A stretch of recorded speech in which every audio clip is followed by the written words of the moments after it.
Hello friends, welcome back to the channel. तो दोस्तों आज हम बात करेंगे ऋषिकेश से कर्णप्रयाग के बीच में जो 16 ब्रिज बन रहे हैं उनमें जो फाउंडेशन का इस्तेमाल किया जा रहा है उसके बारे में। तो दोस्तों लास्ट एक वीडियो मैंने बनाई थी जिसमें कि मैंने बताया था पाइल फाउंडेशन के बारे में, पाइल फाउंडेशन से किस प्रकार से ब्रिज को बनाया जा रहा है। तो दोस्तों आज की वीडियो में हम बात करेंगे वेल फाउंडेशन से किस प्रकार से ब्रिज को बनाया जा रहा है। ऋषिकेश से कर्णप्रयाग के बीच में टोटल जो 16 ब्रिज बन रहे हैं उनमें पाइल फाउंडेशन और वेल फाउंडेशन का ही इस्तेमाल किया जा रहा है। तो दोस्तों आज हम जानेंगे वेल फाउंडेशन को किस प्रकार से किया जाता है। आपको पता ही होगा ऋषिकेश से कर्णप्रयाग के बीच में जो रेल लाइन बन रही है इसमें ज्यादातर रेल लाइन का कई इलाका नदी को पार कर रहा है, और जहां भी नदी को पार कर रही होती है रेल लाइन वहां पे जो फाउंडेशन का इस्तेमाल ज्यादातर किया जाता है वहां पे बेल फाउंडेशन को ही इस्तेमाल में लाया जाता है। दोस्तों सबसे पहले हम ड्राइंग से देखेंगे कि बेल फाउंडेशन की जो ड्राइंग है वो किस प्रकार से यूज की जाती है। तो पहले मैं आपको ड्राइंग में समझाता हूं, उसके बाद हम इसे प्रैक्टिकली और एनिमेटेड भी देखेंगे।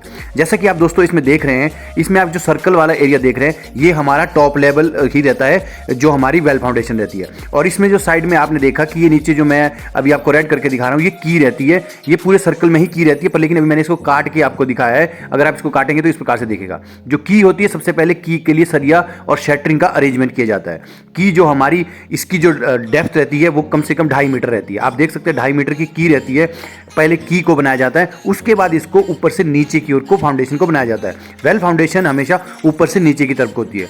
की के लिए क्या अरेंजमेंट होता है, सबसे पहले एक गार्डर होता है, उस गार्डर को ऐसे सर्कल में जिस भी डाया की हमारी पाइल फाउंडेशन होगी उसको हम इस्तेमाल बनाते हैं। आप देख सकते हैं यहाँ पे डाया को हमने किया, उसके बाद उस जो हमने नीचे एक सर्कल बना गार्डर का सर्कल बनाया था उसके ऊपर हम शटरिंग करते हैं। इस प्रकार से आप देख सकते हैं कोन लेवल की शटरिंग करते हैं। अभी हम की के लिए ही पूरा ये सिस्टम बना रहे हैं। ये जो हमारा अंदर से जो कोन लेवल की जो हमने शटरिंग की है, इस शटरिंग के ऊपर से भी देख सकते हैं कॉलर सा लगता है और इसको प्रॉपरली शटरिंग किया जाता है। जब इस पे शटरिंग की जाती है, शटरिंग करने के बाद इसमें बाहर से सरिया लगाया जाता है।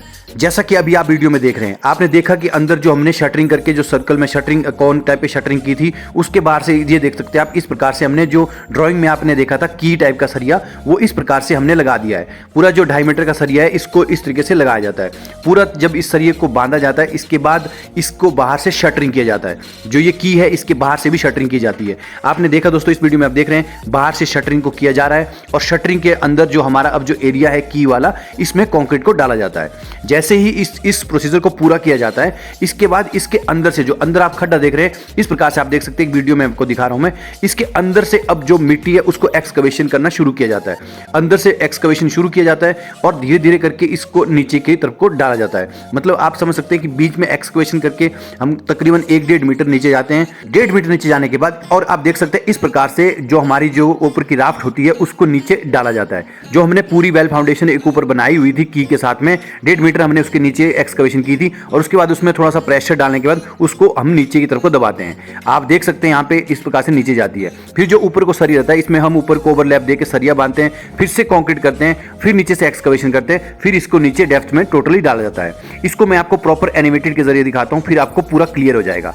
आप देख सकते हैं यहाँ पे हमने जो की वाला एरिया था उसमें अभी शटरिंग कर रहे हैं। ये देख सकते हैं आप, ये पूरा का पूरा एनिमेटेड में आपको मैं दिखा रहा हूँ। जब की में शटरिंग करके शटरिंग उतारी जाती है तो उसके बाद में इसके बीच से एक्सकवेशन चालू होती है। आप देख सकते हैं बीच से एक्सकवेशन चालू कर रहे हैं और इसको थोड़ा नीचे दबा दिया जाता है। इसको जब ऊपर से धक्का लगा दिया जाता है, इस पर लोड डाला जाता है। जब उस पर लोड डालने का नीचे जाती है फिर से हम सरिया लगाते हैं, फिर वहाँ पे शटरिंग लगाते हैं, फिर कंक्रीट करते हैं, फिर शटरिंग हटाते हैं, फिर नीचे के लिए एक्सकवेशन चालू करते हैं। आप अभी वीडियो में देख सकते हैं पूरा प्रोसीजर किस प्रकार से फॉलो हो रहा है। इस प्रकार से धीरे धीरे करके जितनी भी हमारी रिक्वायर्ड होती है, ये 15 मीटर 20 मीटर जितनी रिक्वायर्ड हमारे को चाहिए होती है, फाउंडेशन नीचे जितनी डाउन जाना है उतना हम इसको नीचे की ओर को ले जाते हैं। जैसे ही हमारा रिक्वायर्ड लेवल पूरा होता है तो फिर हमारे बाद में हमारे को इस प्रकार से ये हमारे को फाउंडेशन दिख सकती है। आप देख सकते हैं ये एक एनिमेटेड है। इस प्रकार से आप देख सकते हैं जो राइट साइड में इस प्रकार से हमारी पूरी फाउंडेशन नीचे तक हो चुकी होती है। इसको मैं काट के दिखा रहा हूँ आपको। अगर आप देखोगे तो इस प्रकार से सर्कल से हमारी पूरी की पूरी वेल फाउंडेशन नीचे की तरफ होती है। उसके बाद जो नीचे हमारा जो की वाला एरिया होता है उसमें हम ट्रीमी पाइप के जरिए उसमें कंक्रीट भर देते हैं। जैसे ही कंक्रीट उसमें भर जाती है उसके बाद में जो हमारा हॉलो एरिया होता है उसमें हम डाल देते हैं सैंड या जो भी हमारा बोल्डर्स वगैरह डाल के उसको पूरा का पूरा नीचे को कंपैक्ट किया जाता है। कंपैक्ट करने के बाद उसके ऊपर में बेल कैप को लगाया जाता है और उसके बाद ऊपर के लिए पियर को उठाया जाता है। तो अगर हम इसको थोड़ा अच्छे से समझे तो आप देख सकते हैं हमारी पूरी की पूरी की नीचे तक आ गई है, और की के सबसे पहले जब की हमारी कंप्लीट होती है उसके बाद हम नीचे कंक्रीट करते हैं। जो हमारी की के बीच में एज एज जो होता है उसमें कंक्रीट करते हैं, उसके बाद इसमें सैंड डालते हैं और उसको प्रॉपर्ली कंपैक्ट करते हैं।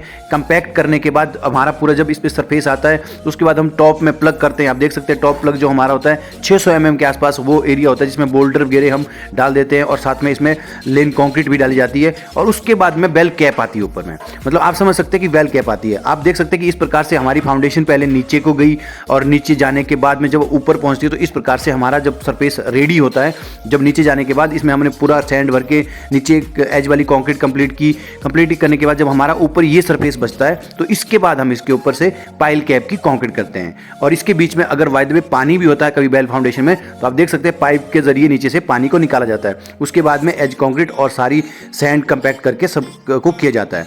जब हमारा पाइल कैप पे पहुंचते तो इस प्रकार से हम पाइल कैप के ऊपर सरिया बांधते हैं। उसके बाद नीचे से उसमें सरिया बांधने के बाद और उस नीचे वाले राफ्ट में हम कंक्रीट करते हैं। आप देख सकते हैं नीचे से शटरिंग लगा के यहीं से ही कॉलम को ऊपर को निकालते हैं। फिर जो हमारा नीचे राफ्ट वाला एरिया होता है पाइल कैप जिसको कहते हैं उसमें हम कंक्रीट करते हैं। पाइल कैप में कंक्रीट करते हैं और उसके बाद में इससे पियर को ऊपर को निकालते हैं। पियर हमारा जितनी हमारे को रिक्वायर्ड लेंथ होती है उतना हमारे को पियर चाहिए होता है। तो आप देख सकते हैं ये जो मैं आपको एनिमेटेड के जरिए दिखा रहा हूँ ये इसमें 5500 मीटर बाय 8 मीटर की जो हमारी ये पाइल कैप वाली एरिया था। और इसके बाद में ऊपर तक पूरा सरिया बांधा जाता है जितना हमारे को रिक्वायर्ड लेवल के लिए ऊपर जहाँ पे हमारा ट्रेन पटरियाँ बिछेगी वहाँ तक सरिया को बांधा जाता है। उसके बाद में उसमें शटरिंग की जाती है। आप देख सकते हैं इस प्रकार से इसमें शटरिंग की जाती है और शटरिंग करने के बाद इसमें जो भी बूम प्लेसर के द्वारा एक बार में ही पूरी की पूरी कंक्रीट की जाती है। कंक्रीट करने का अलग अलग तरीका रहता है। कभी एक बार में भी पूरी की पूरी कंक्रीट की जाती है अगर हमारे पियर की लेंथ थोड़ी छोटी है, अदरवाइज नहीं तो हम उसमें 2-2 मीटर के पैच पकड़ के पूरी कंक्रीट को ऊपर तक कंप्लीट करते हैं। क्योंकि रेलवे जो हमारी ये ऋषिकेश से कर्णप्रयाग के बीच में जो हमारी रेलवे लाइन जा रही है ये नदी नालों के बीच में जा रही होती है। तो वहां पे जो पियर की कई पियरों की लेंथ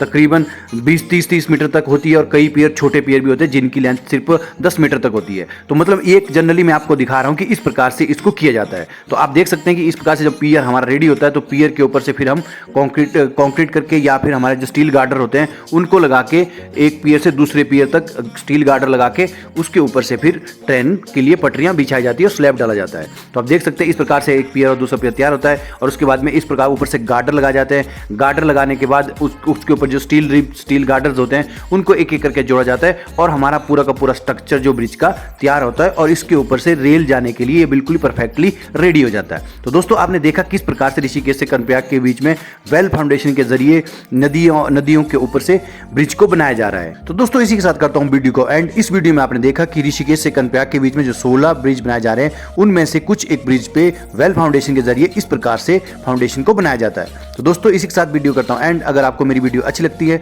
तो मेरे चैनल को करें लाइक सब्सक्राइब। मिलता हूं मैं दूसरी वीडियो में, तब तक के लिए बाय बाय। जय हिंद, जय बद्री विशाल, जय केदारनाथ।